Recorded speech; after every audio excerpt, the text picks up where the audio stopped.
I can't stand nonsense, and many hiring managers, or at the very least, their job postings are spouting nonsense.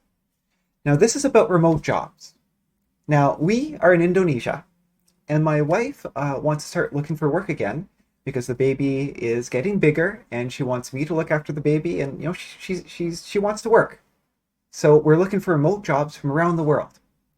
She has excellent English and has had experience in the money handling world. I think her last job title was Payment Systems Analyst, which is a perfect job for remote work. Heck, she would be happy with any minimum wage remote job because it would pay multiple times what a good paying job in Indonesia would pay. And here's the thing. Postings often say something along the lines of, we aren't looking to sponsor anyone for this position. And what they mean by sponsor is that, sponsor for a work visa. But you don't need a work visa to work remote from another country. If you take this issue and ask immigration of your country, or to ask an immigration lawyer, they would look at you like you're crazy. So let me get this straight. You want to sponsor this person for a work visa, but they will work remote and they'll never enter this country. Do you even know what a visa is for? A visa gives permission to enter and stay in a country. If you aren't in the country, you don't need a visa. Now, there are issues with hiring international, and I'll cover these here for any HR representatives watching. The issue is that if my wife is in Indonesia, she has to follow Indonesian laws. So if you hire remote, wherever that person is, laws have to be followed there. If they are an employer, if let's say my wife is an employee for a company, that company must follow Indonesian labor laws. And in terms of withholding taxes and things like that, they have to follow all the local laws in Indonesia for paying her.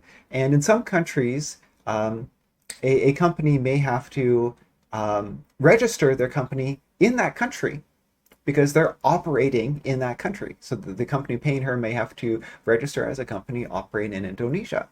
Now, I know that sounds bad, but there are ways of making hiring a foreigner the same or easier than hiring a local.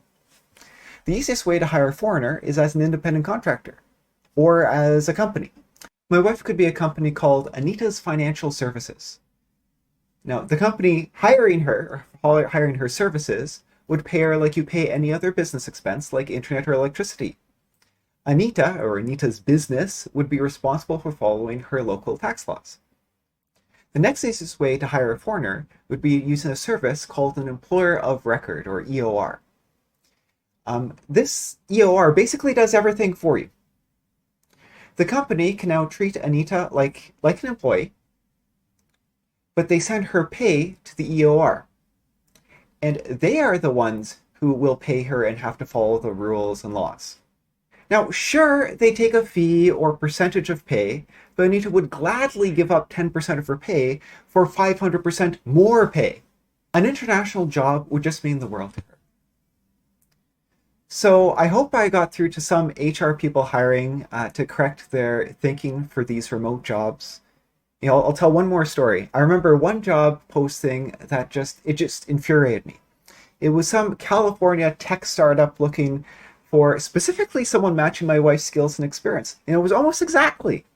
Their website was all about fighting colonialism, institutional racism, promoting diversity. They bragged their staff was less than 40% white. And they were trying hard to get that number even lower. They wanted more people from diverse backgrounds, but, and this is for a 100% remote job. Oh, we aren't looking to sponsor someone right now. Oh. Thank you for listening to my rant. Cheers.